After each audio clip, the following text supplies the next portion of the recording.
बिस्मिल्लाहिर्रहमानिर्रहीम। इय्याक नअबुदु व इय्याक नस्तईन। अस्सलाम वालेकुम नाज़रीन, मैं जावेद इकबाल। नाज़रीन, 10 के करीब सियासी और मजहबी जमातें पीटीआई के साथ खड़ी हो गई हैं और उनमें से हुकूमत की एक बड़ी तादादी जमात ने पीटीआई को गुर बता दिया है कि इमरान खान किस तरह से बाहर आ सकते हैं, उन्हें किस तरह रिहाई मिल सकती है। ये केस मैंने आप के आज के प्रोग्राम में आपके सामने रखना है और फैसला आपने करना है। ख़बर मैंने देनी है, तज़िया मैंने देना है और फैसला आपने करना है। इसके लिए ज़रूर मेरे चैनल को सब्सक्राइब कीजिएगा और कमेंट भी दीजिएगा कि मैं कहाँ तक ये मेरी ख़बर जो है वो आपको अच्छी लगी और कहाँ तक ये दुरुस्त है और ये अब जो मामला है किस तरफ जा रहा है, ये मुझे ज़रूर बताइएगा। मुझे आपकी आरा का इंतज़ार रहेगा। नाज़रीन, ख़बर यह है कि पीटीआई का लॉन्ग मार्च का जो हशर हुआ वो आपके सामने था। हुकूमत ने जो पीटीआई के लॉन्ग मार्च के साथ किया वो भी आपके सामने था। बुशरा बीबी मिसेज़ इमरान खान ने जो पीटीआई के साथ किया वो भी आपके सामने था। जो वज़ीर आला केपी के अली अमीन गंडापुर ने पीटीआई के कारकुनों के साथ जिन्हें वो लाए थे वहाँ से मुख्तलिफ़ वादे करके, मुख्तलिफ़ सोच देकर, और इस सोच के साथ के इमरान खान को हमने रिहाई दिलाकर वापस आना है, और जिस तरह से वो भागे ये मंज़र भी आपने ज़रूर देखा होगा और मुलाज़ा किया होगा। इस तरह पीटीआई के कारकुनों के ख़िलाफ़ जब एक्शन हो रहा था उसकी क़यादत किधर थी, उन्हें काबू करने वाला कोई नहीं था। ये भी आपके इल्म में है कि पीटीआई की क़यादत गायब थी। फिर आपके ये भी इल्म में होगा कि जब नाकामी की बात आई तो यके बाद दीगर इस्तीफ़े आ गए। सेक्रेटरी जनरल जो सलमान अकरम राजा हैं उन्होंने भी अपने ओहदे से इस्तीफ़ा दे दिया क्योंकि उन्हें भी तनकीद पसंद ना हुई। आज के प्रोग्राम में मैंने आपको बताऊंगा कि उन्होंने इस्तीफ़ा क्यों दिया था, और ये भी मैं कबल अज़ वक्त आपको ख़बर दे रहा हूँ कि सलमान अख्तर राजा आज की तारीख़ में अपना इस्तीफ़ा वापस ले लेंगे और उसकी यकीन दहानी उन्होंने करवा दी है। ये सारी बातें अपनी जगह हैं जो आपने सब सुनी भी है और देखी भी हैं।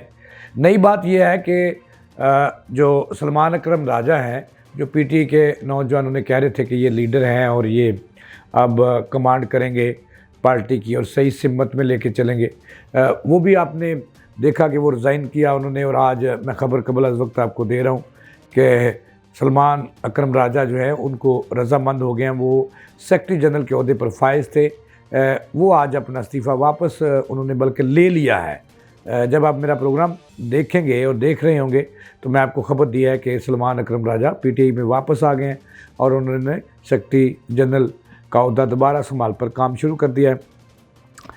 अब दूसरी ख़बर ये है नाज़रीन कि बहुत सारी जो कुछ इस्लामाबाद में हुआ हुकूमत उसको मानने के लिए तैयार नहीं है। पीटीआई कह रही है कि उनके दर्जनों नौजवानों को गोलियों का निशाना बनाया गया और लाइटें बंद करके डी चौक में उनके खून की होली खेली गई, उनके खून से होली खेली गई और नकरदा गनामा की सज़ा देते हुए जो सानिया मॉडल टाउन है उसकी तरह उन्हें निस्त व नबूद किया गया, जिसका मकसद पीटीआई ये कह रही है कि पीटीआई के कारकुनों में खौफ और रास फैलाना था ताकि वो दोबारा जमा ना हो सके। अब इनके हक़ में और हुकूमत के जो एक्शन था उसके अगेंस्ट कल मौलाना फजल रहमान सामने आए। उन्होंने मजम्मत की कि जो कुछ वहाँ पे हुआ, उसके साथ कोयटा की 3 जमातें हैं, उन्होंने भी मजम्मत की और कहा कि खून की होली खेली गई और पीटीआई के नहते लोगों को निशाना बनाया गया, गोली का निशाना बनाया गया। लेकिन इस पर मैं हुकूमत का मौक़िफ़ मुझे बड़ा अच्छा लगता है। हुकूमत कहती है कि अगर लाशें गिरी हैं तो उन बंदों का सबूत लाओ। ज़ाहिर है कि वो पाकिस्तानी है, वो कहीं इंडिया से तो नहीं आए। हुकूमत का ये मौक़िफ़ बड़ा वैलिड है। और कोई अफ़गानिस्तान से तो नहीं आए, कोई ईरान से तो नहीं आए, कोई अमेरिका से तो नहीं आए जो एहतजाज में शामिल थे। अगर वो मरे हैं तो उनके क्वाइफ सामने लाओ, जो अभी तक पीटीआई अपने तमाम तर वादों और दावों के बावजूद उनका कोई रिकॉर्ड सामने नहीं ला सकी। सच्ची बात है। तो फिर इससे लगता है कि हुकूमत का जो नुक्ता नज़र है वो दुरुस्त है और पीटीआई जो है वो इसको एक लाशों की सियासत करना चाहती है। ये हुकूमत का मौक़िफ़ था कि पीटीआई हुकूमत लाशों की सियासत करना चाहती है और लाशें गिराना चाहती है, लेकिन हुकूमत ने नहीं गिरवाई। यहाँ तक तो बात दुरुस्त है। अब जितना सोशल मीडिया पर वाविल्ला जो है पीटीआई ने मचाया कि उनके बंदे मार दिए गए, उन पर सीधी गोलियां चलाई गई, इसके साथ और इसके मौक़िफ़ की तईद जो है वो मौलाना फजल रहमान पहली जमात थी जिन्होंने की है। और मैंने आज आपको बताना है कि पीपल्स पार्टी ने पीटीआई को इमरान खान की रहाई का एक फार्मूला बताया है। ये फार्मूला क्या है, किसने दिया और किसके कहने पे दिया, ये मैं बाद में आपको बताऊंगा। लेकिन उससे पहले मैंने आपको जो बताना है कि पीटीआई वाविल्ला करके और जो है कि उनके बंदे, उनके नौजवान मार दिए गए। हालांकि जो है वो इस हवाले से एक बीबीसी की रिपोर्ट भी हमने देखी और आपने भी देखी होगी, जिसमें उन्होंने दावा किया था कि पिम्स अस्पताल में जो है वो 3 लाशें थी और 55 के करीब जो है वो एक्शन की रात के ज़ख्मी थे, लेकिन उनके क्वाइफ गलत लिखे हुए थे। इसका मतलब ये हुआ कि हुकूमत का मौक़िफ़ दुरुस्त है कि मैंने भी वो रिपोर्ट देखी जिसमें बीबीसी ने बड़ी हद तक दावा किया कि ये जो बात दुरुस्त है, ये लाशें वहाँ पे थीं उस रात के ऑपरेशन के नतीजे में, लेकिन क्वाइफ नहीं थे। भाई अगर क्वाइफ नहीं तो फिर वो किसकी लाशें थी जो 3 पड़ी थी कि वो ज़ख्मी थे। और बीबीसी ने ये भी कहा कि वहाँ 60 और 55 के करीब जो है ज़ख्मी थे जिनको गोलियां लगी हुई थी, किसी की पीठ पे, किसी पे सीने पे, किसी पे बाजू पे, किसी के पाँव पे।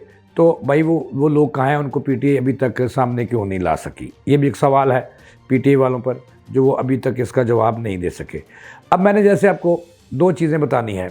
एक तो ये बतानी है कि पीटीआई की हमदर्दी के लिए आस्ता आस्ता कई जमातें उनके गिर्द आ रही हैं और उनके मौक़िफ़ को तस्लीम करते हुए उनका साथ देने का इरादा कर चुकी हैं और इरादा भी।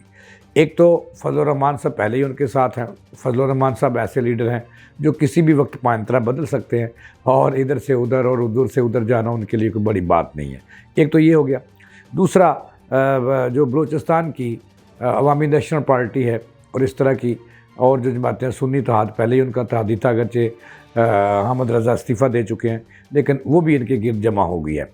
अब ज़राए का ये दावा है कि जमात इस्लामी भी को कायल करने के लिए वो जो है पीटीआई अपने साथ मिलाने के लिए तैयार है और वो भी आस्ता आस्ता पीटीआई के मौक़िफ़ की तईद करते जा रहे हैं जमात इस्लामी वाले। तो ये भी हो गया। और इस तरह अब जो है वो अवामी मुस्लिम लीग जो है उसको भी हालांकि टांगे की सवारियाँ उसमें, वो भी उनके साथ। और परवेज़ शेख रशीद जो अवामी मुस्लिम लीग के सरबराह हैं, वो जब पीटीआई पे बुरा वक्त आया मौज मेला करते रहे। आपको पता है शेख साहब की, शेख चिल्लियों का, तो शेखियों का भी पता है।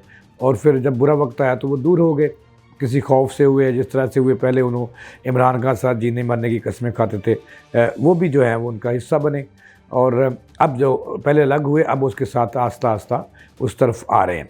और तलात ये है कि कुछ 10 के करीब सियासी और मजहबी जमातें हैं, जिसमें जो है सुन्नी इत्तेहाद भी शामिल है और सिंध की भी जो है फंक्शनल लीग के भी कुछ लोगों से उनका राब्ता है। और जैसे मैंने अर्ज़ किया कि बलूचिस्तान की भी 3 से 4 जमातें उसमें हैं। अब जो है वो सोसाइटी को भी साथ मिला रहे हैं और एक नए महाज की तरफ बढ़ रहे हैं, वो जिसकी तैयारी कर रहे हैं कि उन्होंने फिर एक दफ़ा इस्लामाबाद की तरफ जाना है। लेकिन वो फ़ाइनल कॉल होगी, जैसे पहली कॉल तो शामिल नहीं हुई। अब ये भी इतलात हैं कि वो इकट्ठे हो रहे हैं दोबारा और उन्होंने इस्लामाबाद की तरफ चढ़ाई करनी ही करनी है, आज नहीं तो कल। अभी पहुँच जमा रहे हैं और कारकुनों के अतमाद वो बहाल करेंगे, उसके बाद आएंगे।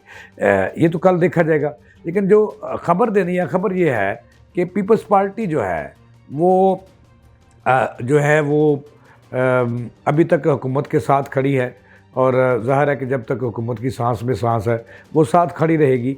लेकिन उनके ज़राए का कहना है कि उन्होंने पीटीआई की जो मौजूदा क़यादत है और इमरान खान को भी पैगाम भेजा है, जिसका इज़हार आज जो कि पीके में पीपल्स पार्टी के गवर्नर हैं फैसल कुंडी साहब, उन्होंने भी दबे अल्फाज में कर दिया है। उन्होंने क्या कहा ये भी मैं आपको बताऊंगा और किसके कहने पे किया ये भी बताऊंगा।